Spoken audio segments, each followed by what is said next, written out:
เมื่อจิตมีโมหะก็รู้ชัดว่าจิตมีโมหะโมหะก็คือความหลงไม่รู้ตามความเป็นจริงขณะใดที่จิตฟุ้งซ่านพล่านไป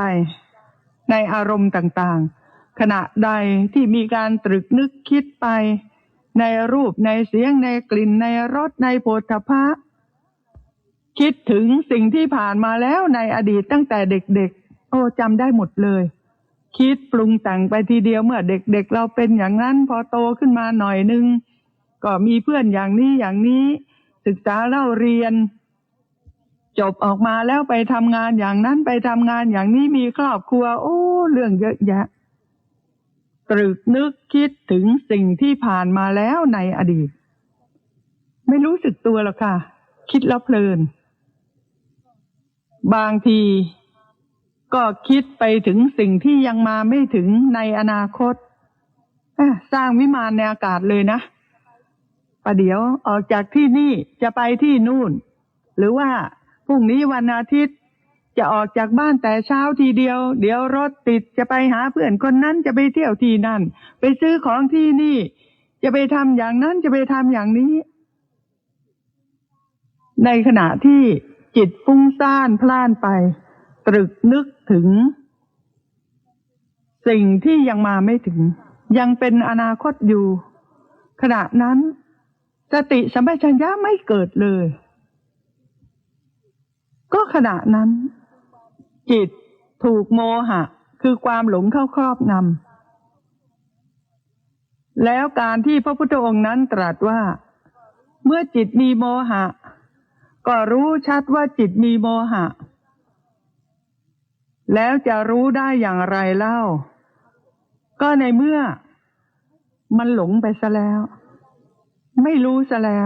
วจะรู้ได้อย่างไรบางทีเนี่ยนะคะหลงไปตั้งนานเป็นชั่วโมงเลยสติไม่เกิดความรู้สึกตัวไม่เกิดจะทำจะพูดจะคิดเป็นไปด้วยอำนาจของความเคยชินด้วยอำนาจของความจำทั้งนั้นแต่ไม่ได้ทำงานไม่ได้พูดไม่ได้คิดไม่มีความรู้สึกตัวเพราะปัญญาไม่เกิดถ้าอย่างนั้นทำยังไงล่ะปัญญาจึงจะเกิดสติจึงจะเกิดจิตมีโมหะก็รู้ว่าจิตมีโมหะเนี่ยจะทำยังไงก็ในขณะใดที่เกิดความรู้สึกตัวระลึกได้ว่าแหมดูสิลืมไปซะตั้งนานทำงานไปเยอะแยะนึกคิดปรุงแต่งไปมากมายพูดอย่างนั้นพูดอย่างนี้คิดอย่างนั้นคิดอย่างนี้แม่โมหะมันเกิดไม่รู้อะไรเลยตรงนี้แหละค่ะสติสัมปชัญญะเกิดขึ้นแล้วเกิดขึ้นยังไงเล่าเกิดขึ้นรู้ว่าจิตมีโมหะนั่นไงเพราะฉะนั้น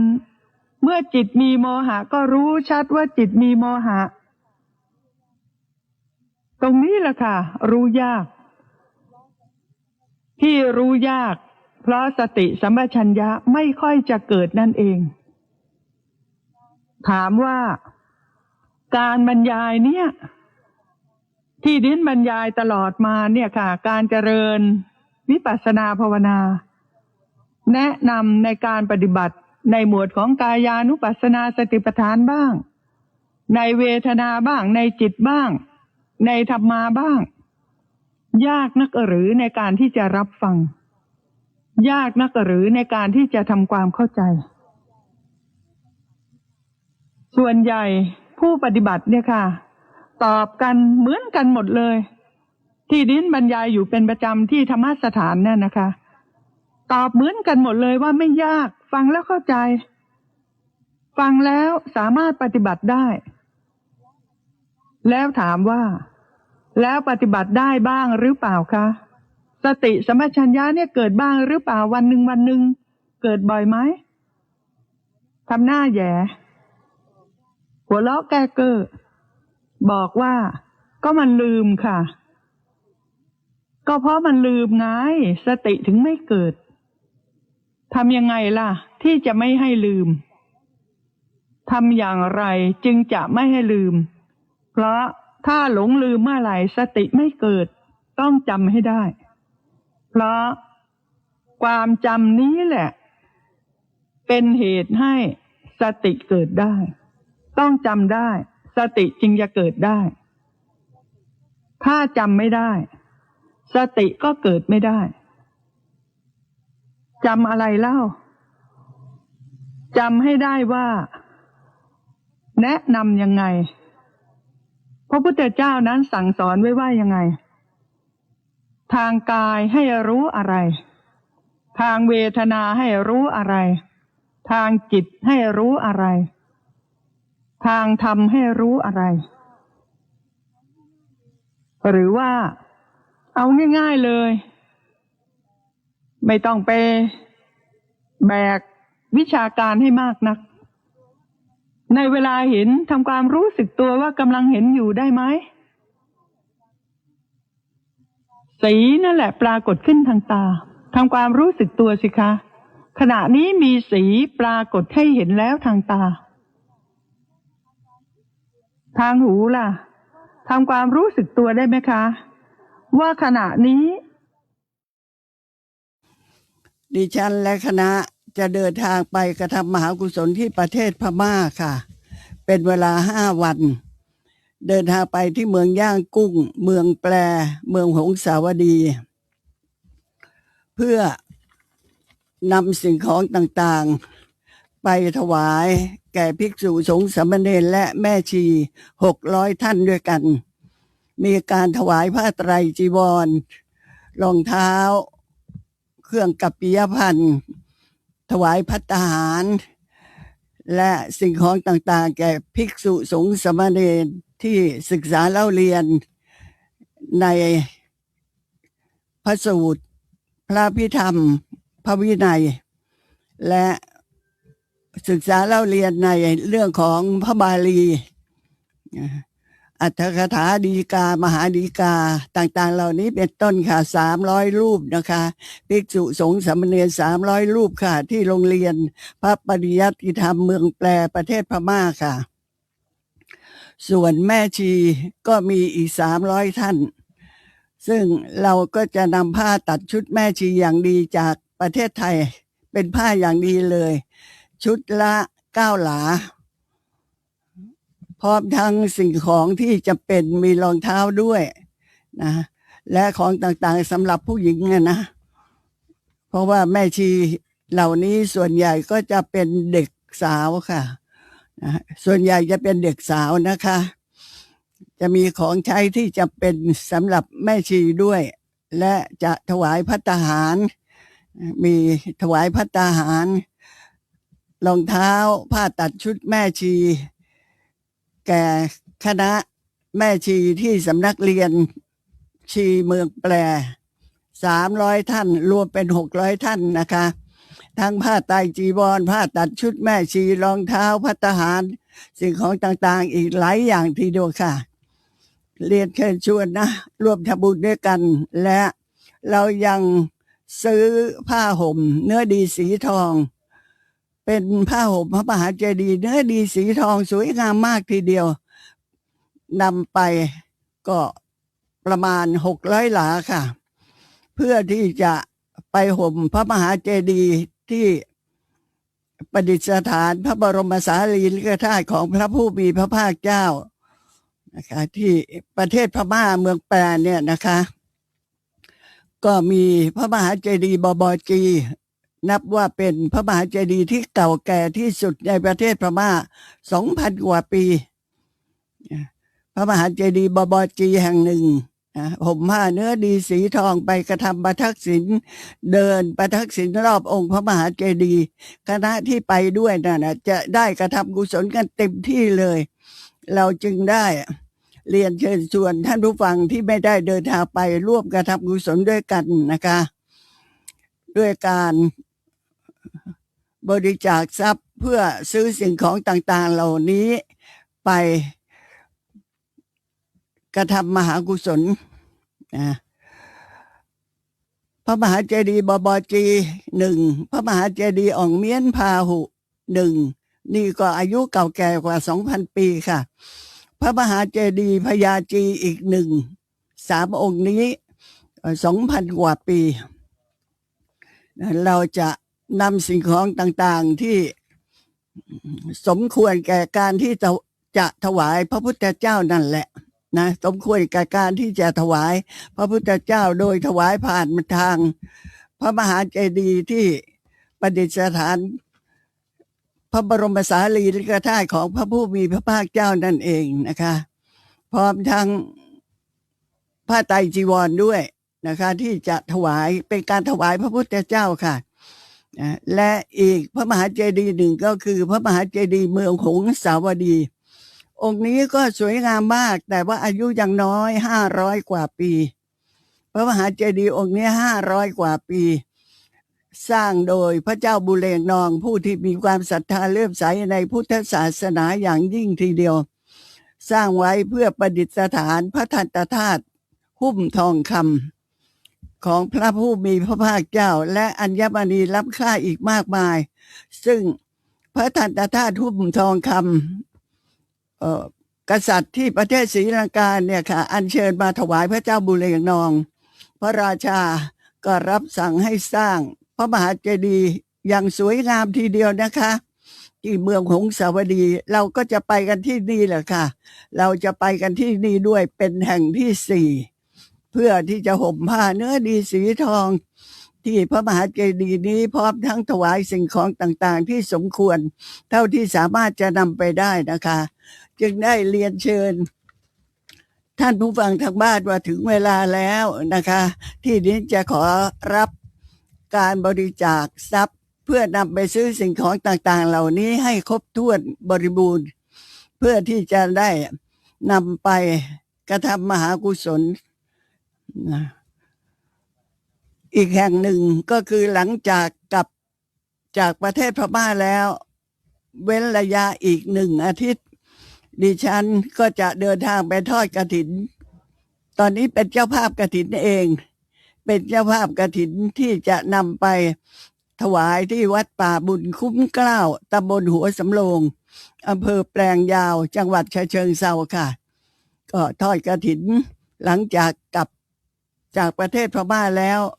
1 อาทิตย์ 7 วันก็จะทอดในวันที่15 พฤศจิกายน 2569ลืมอีกแล้วพอพูดถึงตรงนี้ลืมอีกแล้วว่าจะให้ติดต่อเรื่องรถที่จะเดินทางไปทอดกฐินแม่คนแก่ก็อย่างนี้ละค่ะลืมอีกแล้วเมื่อวานนี้พูดว่าจะนำหมายเลขโทรศัพท์ของลูกศิษย์ที่เขาจัดการเรื่องรถในการที่จะเดินทางไปทอดกฐินร่วมกันใครจะเดินทางไปก็ให้จองได้นะคะเดี๋ยวจะ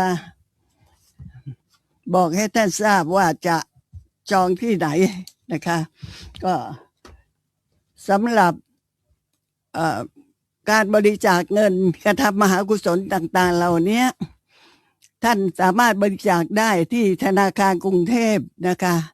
ท่านสามารถบริจาคเงินได้ที่ธนาคารกรุงเทพเลขบัญชี16142622ทบทวนนะคะบริจาคได้โดยโอนเงินผ่านเข้าทางธนาคารกรุงเทพนะคะชื่อยุพาอารามกุลเลขบัญชี16142622ทำบุญร่วมกันนะคะนี่ก็มีความคิดว่าครั้งนี้แหละเป็นครั้งสุดท้ายจริงๆค่ะที่จะกระทำมหากุศลอย่างนี้เป็นครั้งสุดท้ายสำหรับตัวดิฉันเองก็เรียนเชิญค่ะทุกท่านจะทำมากทำน้อยไม่ว่ากันแต่ขอให้ร่วมทำด้วยและจะได้บุญร่วมกันไงคะนะคะ เอ่อได้รับทราบแล้ว ถ้าท่านผู้ใดจะจดหมายเลขโทรศัพท์ของลูกศิษย์ผู้ที่จะช่วยจัดแจงเรื่องรถจัดแจงเรื่องรถบัสที่จะเดินทางไปทอดกฐินที่วัดป่าบุญคุ้มเกล้าในวันอาทิตย์ที่15 พฤศจิกายนปลายปีเนี้ยนะคะถ้าใครตั้งใจจะไปด้วยก็จดหมายเลขโทรศัพท์นี้ไว้ติดต่อไปนะว่าเราจะไปและยืนยันว่าไปแน่นอนติดต่อคุณก๋อย ชื่อจริงชื่อสุจัญญาค่ะ เรียกกันก๋อยคุณก๋อย ผู้หญิงนะคะ จะไปก็ติดต่อได้ว่าเราจะไปจริงๆแล้วเขาผู้จัดรถเนี่ยเขาจะพูดยังไงก็ลองฟังเขาดูนะคะ คือตัดสินใจให้แน่ว่าจะไปนะคะถ้ายังไม่ไป ถ้าคิดว่าไม่ไปไม่แน่ก็ไม่ต้องโทรนะคะเพราะว่าเราเตรียมรถไปเพียงแค่คันเดียวนั่งได้40 คนรถบัสนั่งได้40 คนรถคันเดียวนะนอกจากว่าจะมีผู้ไปมากจริงๆนั่นแหละถึงจะจัดรถเพิ่มหมายเลขโทรศัพท์ของคุณก๋อยที่จะจัดรถเดินทางไปทอดกฐินของอาจารย์ยุพาและคณะนั่นแหละที่วัดป่าบุญคุ้มเกล้าจดหมายเลขโทรศัพท์นะคะจดหมายเลขโทรศัพท์ค่ะ081-621-6458ทบทวนนะคะติดต่อเรื่องจะเดินทางไปทอดกฐินร่วมกันที่วัดป่าบุญคุ้มเกล้าในวันอาทิตย์ที่15 พฤศจิกายนที่วัดป่าบุญคุ้มเกล้าฉะเชิงเทราจะไปด้วยกันก็โทรศัพท์เอาแน่นอนนะคะโทรศัพท์ไปที่หมายเลข081-621-6458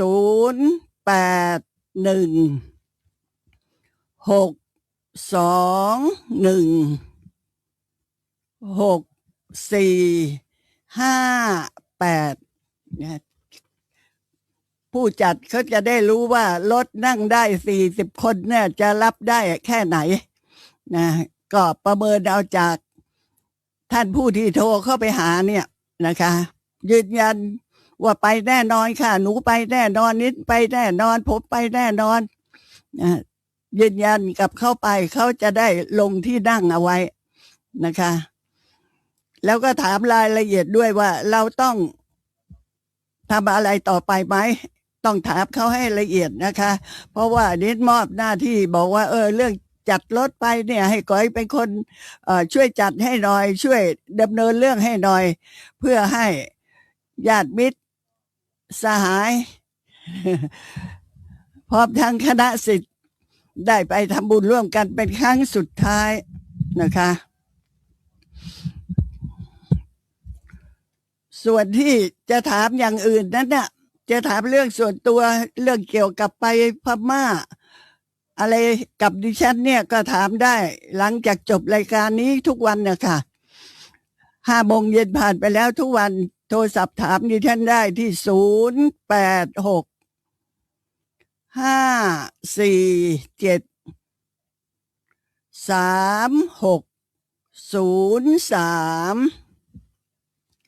ทบทวนนะคะท่านผู้ใดจะโทรศัพท์มาไต่ถามดิฉันแต่ไม่ต้องถามเรื่องรถกับยุพานะคะเพราะยุพาไม่รู้หรอกค่ะ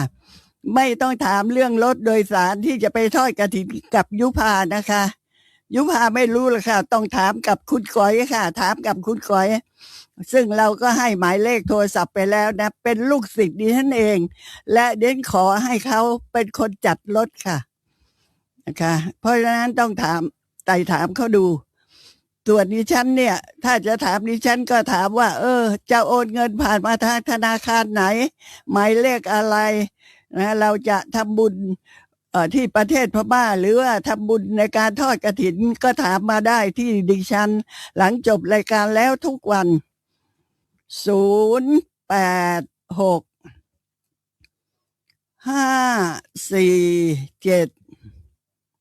3603ค่ะก็หวังว่าคงจะท่านผู้ฟังและคณะศิษย์ญาติพี่น้อง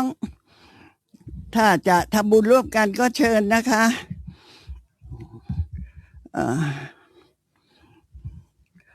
สำหรับวันนี้ในเรื่องของพุทธวงศ์วงแห่งพระอรหันตสัมมาสัมพุทธเจ้าเนี่ยน่าจะจบในวันนี้ไหมหรือจะยังไม่จบนะก็จะสำหรับพระพุทธเจ้าของเราพระองค์เนี้ย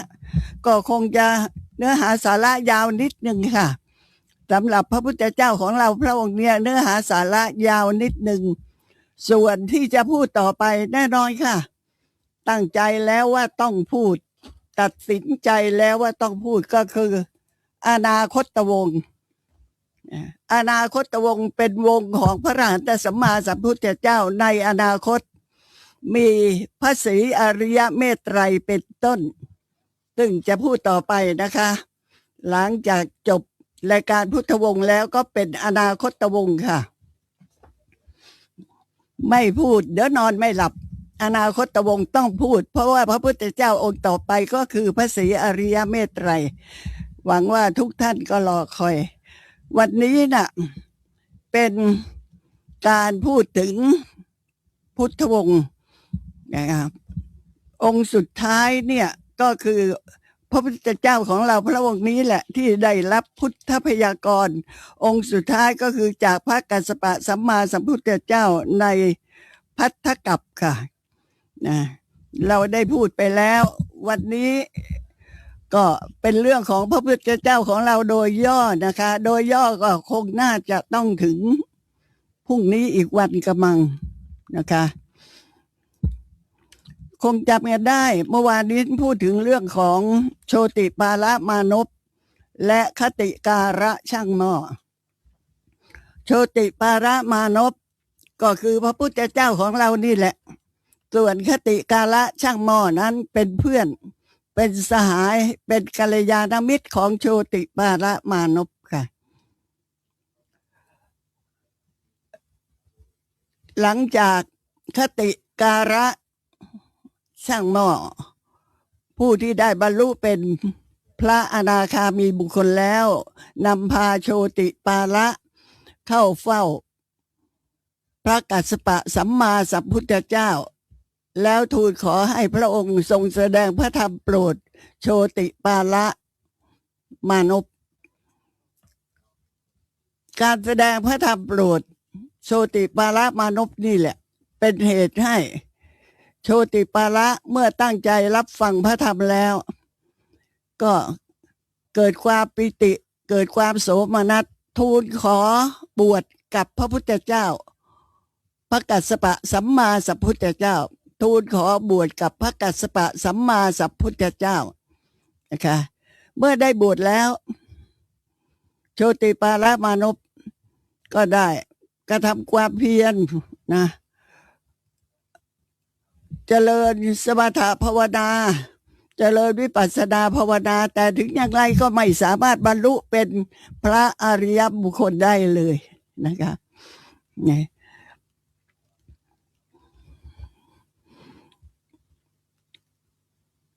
การต่อมาหลังจากพระกัสสปะสัมมาสัมพุทธเจ้าดับขันธปรินิพพานแล้วการเวลาล่วงเลยต่อมาอีกเป็นเวลายาวนานมากทีเดียวค่ะพระพุทธศาสนาก็เริ่มถดถอยลงพระพุทธศาสนาก็เริ่มถดถอยลงพุทธบริษัททั้งหลายไม่ตั้งอยู่ในพระธรรมวินัยพากันประพฤติชั่วกระทำแต่บาปอกุศลอันเป็นมิจฉาทิฏฐิความคิดเห็นที่ชั่วคิดเห็นที่ผิดไม่ตรงกับความเป็นจริงไม่เชื่อเรื่องกรรมไม่เชื่อเรื่องผลของกรรมอย่างนี้เป็นต้นพุทธบริษัทเหล่านี้นะที่เป็นพุทธบริษัทของพระกัสสปะสัมมาสัมพุทธเจ้าต่อมาภายหลังเนี่ยไม่ให้ทานไม่รักษาศีลไม่เจริญภาวนาไม่เชื่อเรื่องกรรมไม่เชื่อเรื่องผลของกรรมตายแล้วไปไหนตายแล้วก็ไปเสวยความทุกข์ในอบายภูมิมากมายทีเดียว ในครั้งนั้น เมื่อพระโพธิสัตว์ของเรา พระพุทธเจ้าของเรานี่แหละ ซึ่งได้รับพยากรณ์จากพระกัสสปะสัมมาสัมพุทธเจ้า เป็นพระองค์สุดท้ายในภัตตกัปนี้นะเมื่อได้รับพุทธพยากรณ์จากพระกัสสปะสัมมาสัมพุทธเจ้าว่าจะได้ตรัสรู้เป็นพระพุทธเจ้าทรงพระนามว่าสมณโคดมนะเมื่อสิ้นชีวิตแล้วนะต่อมาก็ได้เวียนเกิดเวียนตายในสังสารวัฏอีกนานทีเดียวจนกระทั่งได้ไปเกิดด้วยบุญกุศลนะได้ไปเกิดอยู่ในเทวโลกชั้นดาวดึงส์ไปบังเกิดเป็นท้าวสักกะเทวราชค่ะในครั้งนั้นเนี่ยพระพุทธเจ้าของเราพระองค์นี้ยังไม่ได้ตรัสรู้นะได้ไปเกิดเป็นท้าวสักกะเทวราชเป็นใหญ่เป็นจอมเทพในเทวโลกชั้นดาวดึงส์เมื่อไปบังเกิดอยู่ในที่นั้นแล้วก็ทรงทราบว่าในมนุษยโลกเนี่ยพุทธบริษัทพากันประพฤตินอกพระธรรมวินัยของพระบรมศาสดาทำให้พระพุทธศาสนานั้นเสื่อมถอยลงมากมายจึงรับสั่งท้าวสักกะเทวราชนะจึงรับสั่งให้มาตาลีเทพบุตรเทพเทวดาคู่พระทัยของพระองค์นั่นแหละจำแรงแปลงกายเป็นสุนัขดำตัวใหญ่ตัวขนาดเท่าไม้ใหญ่ๆเลยแล้วก็มีพวงดอกไม้แดงผูกไว้ที่ศีรษะมีเขี้ยวใหญ่4 ซี่เขี้ยวใหญ่มากตัวใหญ่เท่าม้านะมีรัศมีอำมหิตพวยพุ่งออกมาจากปากของม้านั้นที่จริงเป็นหมานะเป็นหมาดำแต่ตัวใหญ่ขนาดม้าอาชาในใครๆเห็นแล้วก็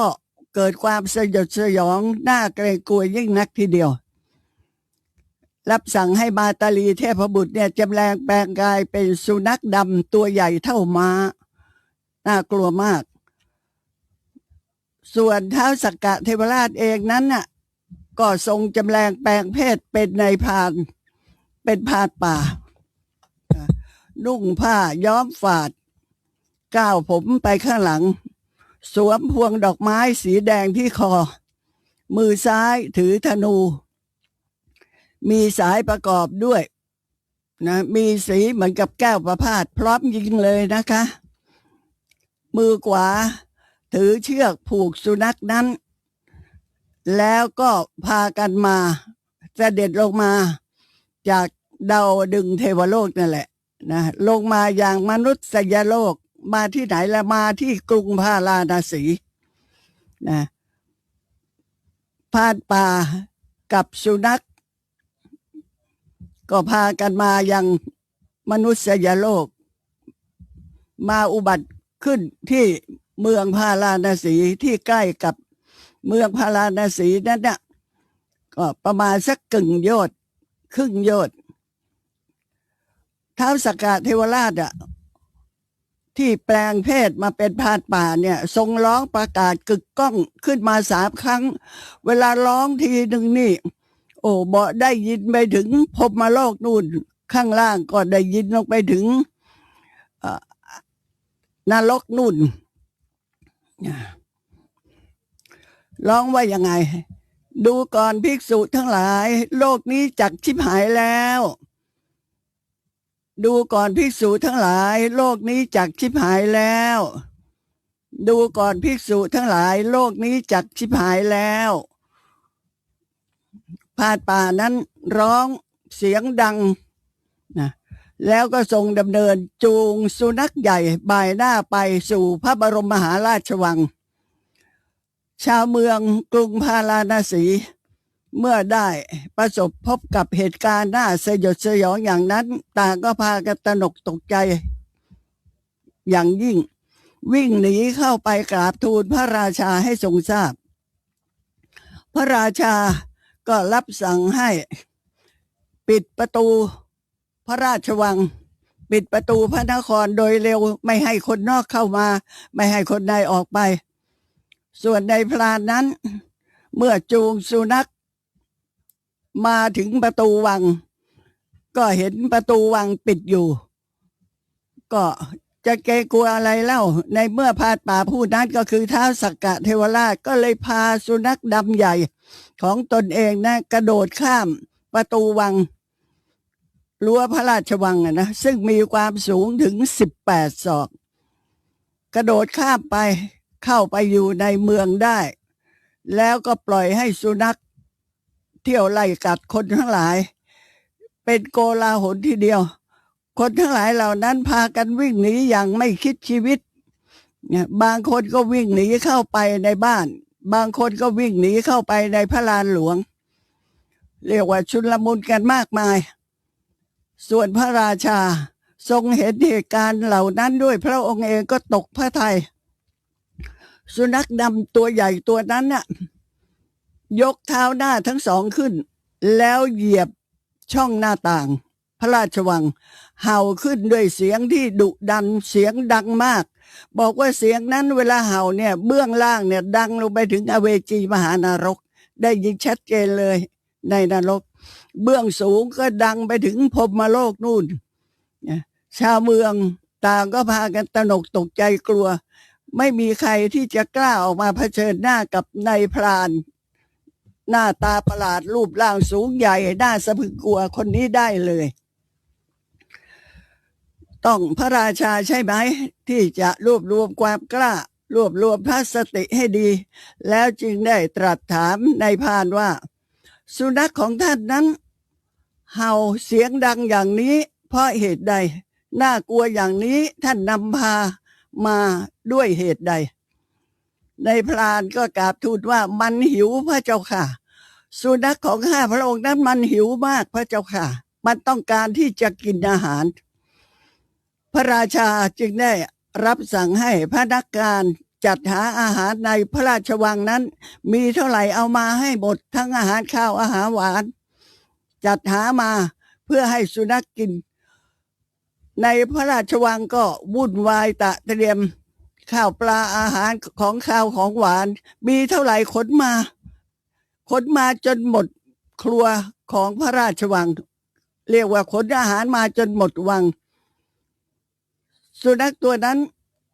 ก็ยังไม่อิ่มนะยังไม่พอต่อความต้องการของมันเคี้ยวกินอาหารนั้นจนหมดสิ้นแล้วก็ทำตาขวางดุร้ายเห่าด้วยเสียงอันดังเห่าข่มขู่ด้วยความหิว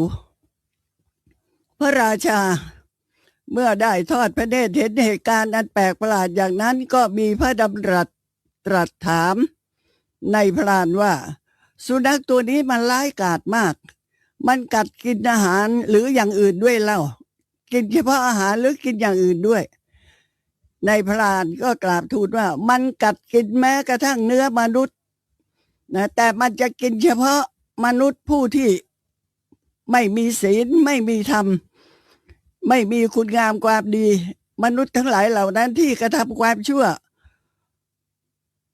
สุนัขตัวนี้มันกินจนหมดเท่าไหร่มันก็ไม่อิ่ม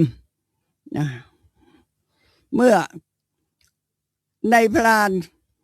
กราบทูลอย่างนี้แล้วยังไม่ทันที่พระราชาจะตรัสถามอะไรต่อไปในพรานแปลงมาผู้นั้นน่ะก็เหาะลอยขึ้นไปอยู่บนอากาศเลยกลับเพศมาเป็นท้าวสักกะเทวราชสวยงามน่าดูน่าชมรูปร่างกายสง่าผ่าเผยสมกับเป็นจอมเทพในชั้นดาวดึงส์ท้าวสักกะเทวราชเมื่อเหาะลอยอยู่บนอากาศแล้วก็ตรัสข่มขู่พระราชาว่าคนทั้งหลายในปัจจุบันเนี้ยพากันประพฤติชั่วไม่มีคุณธรรมไม่มีศีลธรรมย่ำยีพระพุทธศาสนาไม่ให้ทานรักษาศีลเจริญภาวนาไม่กระทำความดีต่อกันเลยขาดความเมตตากรุณาพวกนี้ตายแล้วก็จะไปเกิดเต็มแน่นอยู่ในอบายภูมิต่อแต่นี้ไปขอพระองค์อย่าได้ประมาทจงได้เอาใจใส่สั่งสอนอาณาประชาราษฎร์ของพระองค์ทั้งบรรพชิตและคฤหัสถ์ผู้ครองเรือนตักเตือนให้ทุกคนนั้นประพฤติแต่คุณงามความดีสืบต่อไปเถิด จักได้ไม่ต้องไปเกิดในอบาย เมื่อทรงกล่าวสอนแก่พระราชาดังนั้นแล้ว พระอมรินทราเทวราชก็คือท้าวสักกะเทวราชนั่นแหละพร้อมด้วยสุนัขดำตัวใหญ่ซึ่งก็คือมาตาลีเทพบุตรนั่นเองก็เหาะลอยกลับไปสู่ดาวดึงส์เทวโลกก็มาเพื่อสั่งสอนนะมาเพื่อสั่งสอนเพราะว่าในครั้งนั้นแม่มันเลวมากเลยเหตุการณ์มันกว่าจะมาถึงเราทุกวันนี้ในพัทธกัปนี้แหละค่ะท่านผู้ฟังค่ะที่เราอยู่เนี่ยเรียกว่าพัทธกัปเมื่อพระกัสสปะสัมมาสัมพุทธเจ้าเสด็จดับขันธปรินิพพานไปแล้วพระพุทธเจ้าของเราเนี่ยก็จะได้บรรลุเป็นพระอรหันตสัมมาสัมพุทธเจ้านะพระโพธิสัตว์ของเราเนี่ยจะได้บรรลุเป็นพระอรหันตสัมมาสัมพุทธเจ้าเป็นองค์ที่สี่เพราะว่าล่วงมา3 พระองค์แล้วใช่ไหมพระกากุสันทะ1 พระองค์พระโกนาคมนะ1 พระองค์พระกัสสปะ1 พระองค์เป็น3 พระองค์มาพระพุทธเจ้าของเราพระองค์นี้กล่าวโดยย่อๆนิดเถอะนะเพราะว่าทุกคนรู้หมดเราเรียนหนังสือมาเราก็รู้นะว่าพระพุทธเจ้าของเราพระองค์เนี้ยในครั้งนั้นเรียกว่าพระโพธิสัตว์ใช่ไหมทรงอุบัติเกิดขึ้นในกรุงกบิลพัสในแคว้นมคธพระเจ้าสุโธทนะนั่นเป็นพระราชบิดาส่วนพระนางสิริมหามายาเป็นพระราชมารดาพระโพธิสัตว์เมื่อประสูติแล้วก็ได้รับการขนานพระนามว่าเจ้าชายสิทธัตถะทรงครองคารวาสวิสัยอยู่29 ปีแล้วก็เบื่อหน่ายออกมหาพิเนศกรมทรงผนวดที่ริมฝั่งอโนมานาทีริมฝั่งแม่น้ำอโนมาทรงมาเป็นทุกขกิริยาอยู่ถึง6 ปีที่ตำบลอุรุเวลาเสนานิคมตรัสรู้พระสัมมาสัมโพธิญาณที่ตำบลพุทธคยารัฐพิหารที่เราไปอินเดียกันเนี่ยสถานที่ตรัสรู้ก็คือใต้ต้นอัศสัทธพฤกษ์ก็คือต้นโพไงนะเรียกว่าต้นอัศสัทธพฤกษ์ตรัสรู้ในวันเพ็ญเดือนวิสาขะเมื่อพระชนมายุได้35 ปีบรรลุพระสัพพัญญุตญาณทรงประกาศพุทธวงศ์ท่ามกลางพระอยุธยาในครั้งนั้นนะตรงนี้ประวัติของพระพุทธองค์เนี่ยนะก็แค่นี้เราก็คงจะพอรู้กันนะโดยย่อตรงนี้ว่าพระพุทธเจ้านะทรงพระนามว่าโคตมะเจริญวัยอยู่ในสักยสกุลตั้งความเพียรในการประพฤติปฏิบัติบรรลุพระโพธิญาณอันอุดมนะในครั้งนั้นเมื่อบรรลุแล้วท้าวมหาพรหมเนี่ยส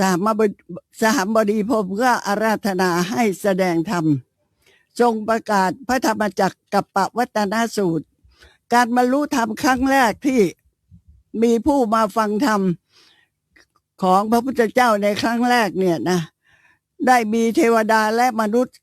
18 โกฏไม่น้อยเลย18 โกฏเนี่ยและหลังจากนั้นก็ทรงแสดงธรรม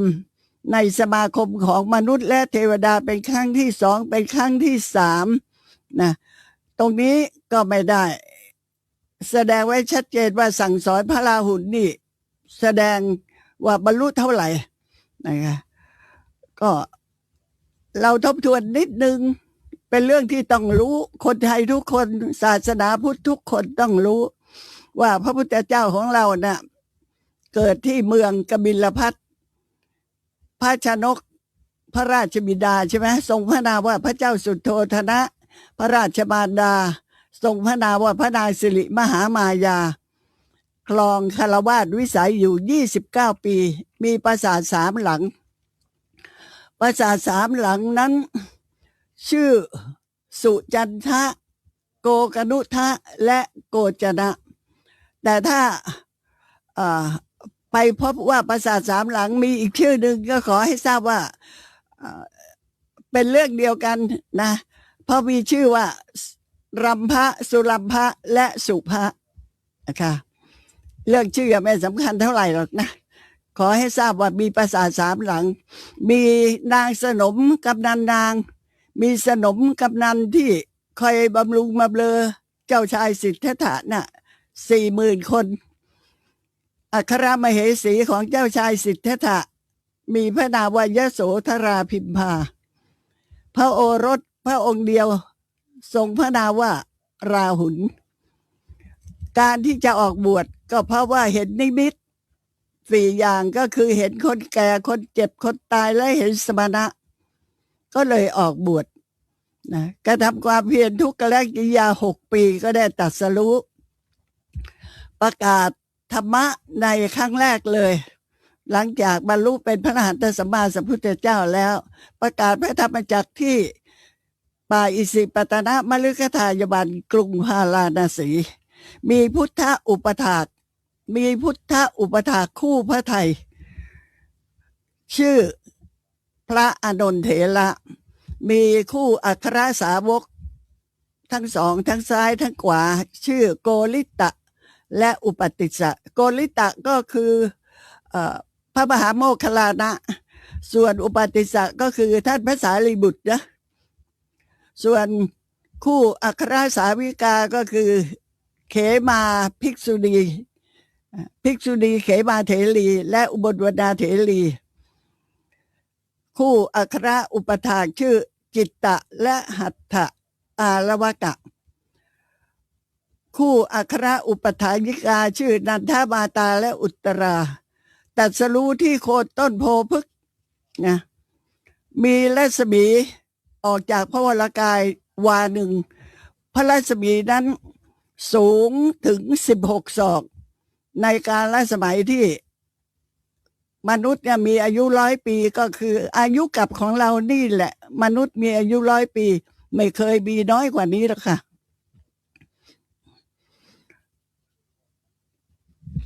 ก็อยากจะบอกว่าถ้าเราจะได้ฟังตรงนี้สืบต่อไปล้วนแต่ถ้าย่อมากเกินไปก็เห็นถ้าจะไม่ไหวนะก็ย่อแต่พอสมควรหลังจากที่พระพุทธเจ้าพระโพธิสัตว์ของเราเนี่ยตรัสรู้เป็นพระอรหันตสัมมาสัมพุทธเจ้าแล้วเนี่ยก็จำพรรษาแรกที่อิสิปตนมฤคทายวันพรรษาที่2อยู่ที่ไหนพรรษาที่2ก็จำพรรษาอยู่ที่เมืองราชคฤห์แล้วก็โปรดพระเจ้าพิมพิสารพระเจ้าพิมพิสารนี่มีอายุน้อยกว่าพระพุทธเจ้าของเรา5 ปีนะคะอายุน้อยกว่าพระพุทธเจ้าของเรา5 ปีทรงโปรดพระเจ้าพิมพิสารผู้เป็นพระราชบิดาของ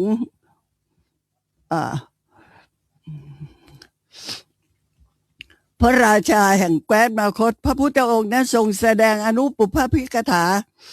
ซึ่งเป็นธรรมะที่แสดงแก่คฤหัสถ์นะทรงโปรดพระเจ้าพิมพิสารที่เป็นพระราชบิดาของพระเจ้าอาชาติศัตรูนั่นแหละค่ะอนุปุพพภิกถาก็หมายความถึงว่าการแสดงธรรมของพระพุทธเจ้าในครั้งนั้นที่แสดงแก่ชาวบ้านธรรมดาคฤหัสถ์ผู้ครองเรือนก็คือพระเจ้าพิมพิสารพร้อมด้วยข้าราชบริพารเนี่ยธรรมะนั้นก็ได้แก่ทรงแสดงถึงเรื่องการให้ทานทานกถาแสดงถึงเรื่องการรักษาศีลกถาแล้วก็แสดงให้รู้ว่าให้ทานแล้วรักษาศีลแล้วเนี่ยผลแห่งการให้ทานรักษาศีลเนี่ยก็จะไปเกิดในเทวโลกสิเสวยความสุขอยู่ในเทวโลกก็แสดงสักขกถาเมื่อไปบังเกิดในเทวโลกเสวยความสุขรูปเสียงกลิ่นรสโผฏฐัพพะต่างๆเหล่านี้ด้วยความยินดีปรีดาหลงในกามคุณเพราะฉะนั้นให้รู้เถอะว่ากามคุณนั้นมีโทษมากมีคุณอยู่ แต่มีโทษมากกว่าดังนั้นให้ปลีกตัวออกจากกามคุณเถิด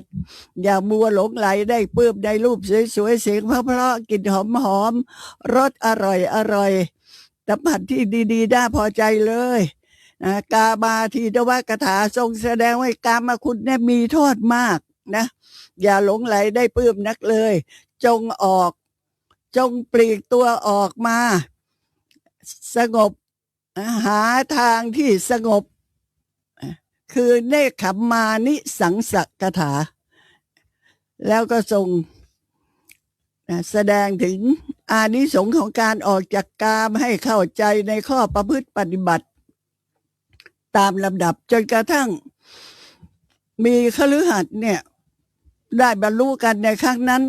ก็จำนวนมากทีเดียวจบพระธรรมเทศนาในครั้งนั้นนะ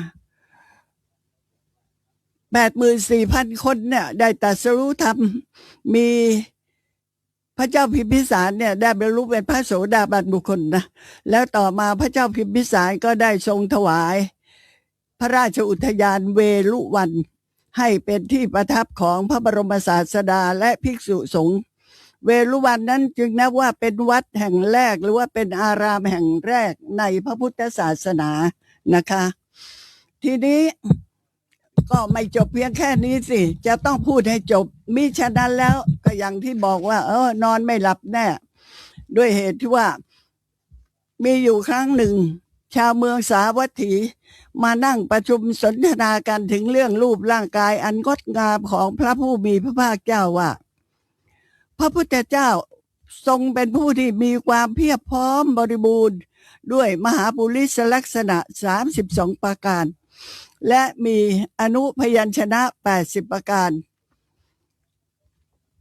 มีพระรัศมีแผ่ออกมาจากพระวรกายเนี่ยแผ่ออกมารอบพระวรกายของพระองค์นะวาหนึ่งในบางครั้งบางคราวนะเป็นบางครั้งบางคราวพระพุทธเจ้าก็ทรงเปล่งพระฉัพพนรังสีทั้ง6ประการแล้วฉายแสงระยิบระยับงดงามประดุจดังกลีบของดอกไม้สวรรค์ที่กำลังแย้มบานทั้งหมดพร้อมกันทีเดียวหรือจะบอกว่าพระรัศมีของพระพุทธองค์เวลาที่เปล่งออกมาพระฉัพพนรังสีเนี่ยประดุจดังท้องฟ้าที่กำลังบานสะพรั่งด้วยพยับแดดและรัศมีของดวงดาวและยิบระยับไปหมดเลยแม้พระวรกายของพระองค์นั้นก็สง่างามตั้งตรงประดุจดังเสาราเนียดที่ประดับตกแต่งด้วยแก้วมณีอันล้ำค่าที่เทวโลกสนทนากันอย่างนั้นนะคะชาวเมืองนะโอ้โหเห็นพระพุทธเจ้าแล้วศรัทธาเลื่อมใสเกิดความยินดีอย่างยิ่งก็มาคุยกันการสนทนาของมหาชนเนี่ยนะเป็นขณะเดียวกับที่ท่านพระอานนท์นั่นแหละกำลังออกบิณฑบาตอยู่ภายในหมู่บ้านนั้นพอดี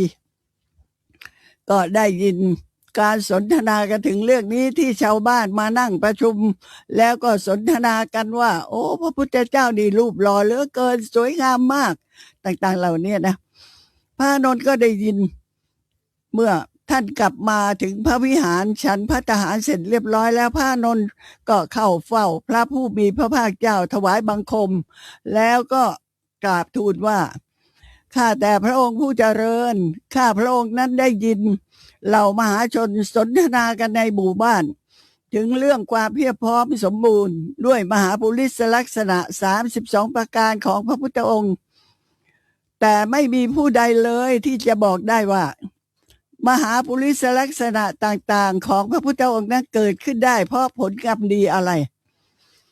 ขอพระองค์ทรงแสดงพระธรรมให้ข้าพระพุทธเจ้าได้รับฟังให้เกิดความแจ่มแจ้งด้วยเถิดพระเจ้าค่ะพระอานนท์นี่ช่างถามนะแล้วได้ทำสัญญากันไว้ก่อนว่าถ้าสงสัยอะไรแล้วจะถามเนี่ยพระพุทธเจ้าต้องตอบนะเพราะว่าจะเป็นประโยชน์แก่พุทธศาสนาอย่างมากถ้าตอบปัญหาแก่ท่านพระอานนท์ด้วยเหตุว่าเวลามีชาวบ้านมาไต่ถามพระอานนท์พระอานนท์ก็จะได้พูดได้ถูกไงว่าอ๋อเป็นอย่างนี้อย่างนี้นะในครั้งนั้นพระผู้มีพระภาคเจ้าเมื่อได้รับฟัง คำกราบทูลของท่านพระอานนท์แล้วก็รับสั่งให้ประชุมภิกษุสงฆ์ทั้งหลายมาพร้อมกันแล้วตรัสพร้อมกันเลยให้ฟังพร้อมกันไม่ใช่ตรัสแต่ท่านพระอานนท์เพียงผู้เดียวแต่ท่านพระอานนท์เนี่ยเป็นผู้ที่เปิดประชุมในเรื่องนี้นะและเป็นประโยชน์อย่างยิ่งแก่มหาชนทั่วไปและเป็นประโยชน์แก่เราด้วยนะคะเมื่อพระพุทธองค์รับสั่งให้ประชุมภิกษุสงฆ์ทั้งหมดมาพร้อมกันแล้วก็ตรัสว่าดูก่อนภิกษุทั้งหลายมหาปุริสลักษณะ32ประการของมหาบุรุษเกิดขึ้นได้เพราะเป็นผลของกรรมดีต่างๆแต่ละประเภทที่ตถาคตได้เคยสั่งสมพอกพูนให้ไพบูลย์ยิ่งขึ้นไปโดยไม่หยุดยัง้งไม่มีประมาณในอดีตชาติไม่มีคำว่าพอแล้วแค่นี้พอแล้วไม่มีนะสั่งสมไว้ทำบุญไว้มากมายโดยไม่หยุดยั้งไม่มีประมาณเลยนะในอดีตชาติที่ยังต้องเวียนเกิดเวียนตายอยู่ในภพน้อยภพใหญ่ตลอดกาลนานบุญกุศลทั้งหลายเหล่านั้นทั้งหมดทั้งสิ้นล้วนเป็นเหตุเป็นปัจจัยที่เกื้อกูลสนับสนุนส่งเสริมให้ตถาคตได้บรรลุพระสัพพัญญุตญาณเป็นพระพุทธเจ้าในโลกผู้ที่พรั่งพร้อมด้วยมหาปุริสลักษณะ32ประการนะเราฟังไว้นะคะว่าพระพุทธเจ้ามีมหาปุริสลักษณะที่สวยงามอย่างไรแล้วเราจะทำบุญอะไรพระพุทธเจ้าบอกไว้หมดนี่นะจริงอยู่แม้ในอดีตการโน้นตถาคตถึงแม้ว่าจะพลาดพลั้งไปบ้างมีการกระทำความชั่วเป็นบางครั้งบางคราวด้วยความประมาทขาดสติก็เป็นเหตุเป็นปัจจัยให้ต้องไปบังเกิดในทุกติภูมิไปเกิดเป็นช้างเป็นม้าเป็นโคเป็นกระบือเป็นปลาเป็นเต่าเป็นกระแตเป็นสัตว์ต่างๆเหล่านี้เป็นต้นแต่ถึงอย่างไรก็ยังมีโอกาสที่ได้บำเพ็ญบารมีบ้างเหมือนกันแต่ก็เป็นไปได้โดยยากยิ่งนักนะขนาดพระโพธิสัตว์ผู้ที่เที่ยงในการที่จะตรัสรู้เป็นพระพุทธเจ้าเวลาที่เกิดประมาทพลั้งเผลอไปกระทำความชั่วเกิดขึ้นยังต้องไปเกิดเป็นสัตว์เดรัจฉานมากมายนะคะเนี่ยเป็นไปอย่างประมาททีเดียวขาดสติแม้การกระทำความดีก็ทำมากมายด้วยการไปบังเกิดอยู่ในเทวโลกแต่ละภพแต่ละชาติโอกาสที่จะกระทำกุศลแต่ละภพแต่ละชาติในเทวโลกนั้นนะไม่ง่ายเลยยากยิ่งนักทีเดียวเพราะอะไรเพราะว่าขาดเหตุขาดปัจจัยที่จะเกื้อกูลสนับสนุนนั่นเองให้ทานก็ไม่ได้เพราะว่าในเทวโลกใครเขาจะไปขอใครเทวดาเขาก็ต่างเป็นบุคคลผู้ที่พรั่งพร้อมไปด้วยทิพยสมบัติกันทางนั้นใครเขาจะไปขอใครนะคะจะทำบุญทำอะไรก็ยากจะบวชพระก็ไม่ได้จะศึกษาเล่าเรียนพระธรรมก็ไม่ได้นะล้วนแต่ตัวใครตัวมันทั้งนั้นน่ะในเทวโลกบุญใครก็บุญมันน่ะต่อมาสิเมื่อมีโอกาสได้กลับมาเกิดเป็นมนุษย์นั่นแหละพระพุทธเจ้าสอนไว้ชัดเจนเลยว่า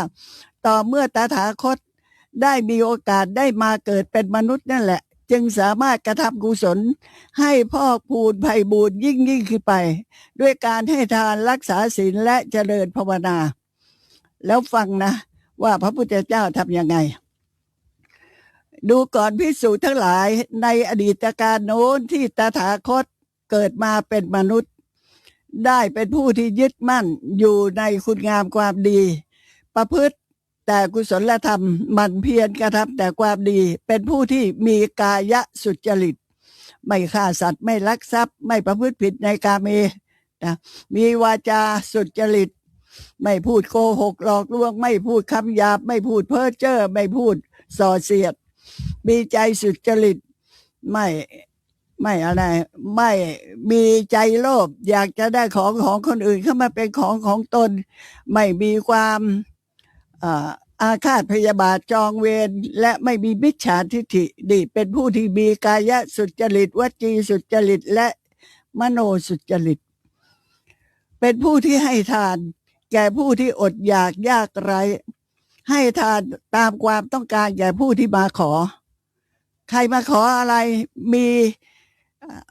อะไรข้าวปลาอาหารเสื้อผ้าเครื่องนุ่งห่มที่พอจะแบ่งปันกันได้ก็ให้ทุกครั้งไม่เคยไม่ให้นะคะให้ทุกครั้งให้ตามฐานะของตนนั่นแหละเป็นผู้ที่รักษาศีล 5นะรักษาศีล 8รักษาศีล 10รักษาศีลเป็นประจำทีเดียวและพอถึงวันอุโบสถก็รักษาศีลตามกาลเวลาเป็นผู้ที่ประพฤติดีปฏิบัติชอบต่อบิดามารดานะมีความกตัญญูรู้คุณต่อบิดามารดาเลี้ยงดูท่านให้มีความสุขทั้งทางกายและทางใจเป็นผู้ที่กระทำความเคารพนอบน้อมถ่อมตนต่อผู้ใหญ่ในสกุลพี่ป้าน้าอาลุงนะครูอาจารย์ทั้งหลายเหล่านี้อ่อนน้อมถ่อมตนต่อท่านผู้ที่มีพระคุณเป็นผู้ที่กระทำความเคารพต่อผู้ใหญ่ในสกุลเมื่อตถาคตได้เพียรพยายามกระทำความดีอยู่อย่างนี้โดยสม่ำเสมอตลอดมาเท่าที่สามารถจะกระทำได้ทุกภพทุกชาติจักรวาลนั้นก็นับได้ว่าคับแคบเกิดไปน้อยเกิดไปภวัคภพนั้นอันเป็นที่ปุถุชนปรารถนายิ่งนักภวัคภพที่ว่าสูงสุดที่จะพัฒนาก็ต่ำเกิดไปเพราะเหตุที่บุญกุศลทั้งปวงอันตถาคตได้สั่งสมไว้แล้วนั้นมีจำนวนมากมายจนไม่อาจที่จะนับประมาณได้กุศลธรรมทั้งหลายเหล่านั้นจึงเป็นเหตุเป็นปัจจัยให้ได้มาซึ่งมหาปุริสลักษณะทั้ง32ประการดังที่จะกล่าวต่อไปนี้ท่านผู้ฟังคะขณะนี้เวลาหมดแล้วนะคะพบกันใหม่ในวันพรุ่งนี้ค่อยๆฟังไปล้วนแต่เป็นประโยชน์ให้เกิดขึ้นแก่เราทั้งสิ้นทีเดียวค่ะนะคะพรุ่งนี้พบกันใหม่นะคะสวัสดีค่ะทุกท่าน